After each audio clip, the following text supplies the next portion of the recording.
আজকে না খুব ভোরবেলা ঘুম থেকে উঠে পড়েছি। ঘুম থেকে উঠে বাড়ির সমস্ত কাজকর্ম করে তারপরে চান সেরে এখন একটু ফ্রেশ হয়ে নিচ্ছি।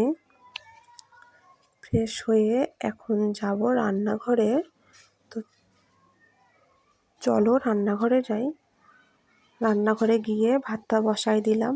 ভাত বসাই দিয়ে আমার খুব খিদে পেয়ে গেছিলো, তাই সবাই মিলে মুড়ি কলা খেয়ে নিলাম।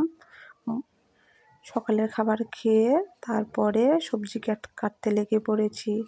তারপরে বড় দিকে কোথায় 3-4টা মাছ পেয়েছে, সেগুলো ভেজে নিলাম।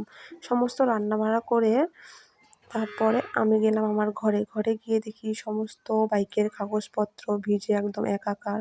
তো বর বলল যে কালকে শ্বশুরমশাই বাইক নিয়ে গিয়েছিল এক জায়গায়, সেখানে খুব বৃষ্টি পড়ছিল, তো সব বাইকের কাগজপত্র ভিজে গেছে। সেগুলাই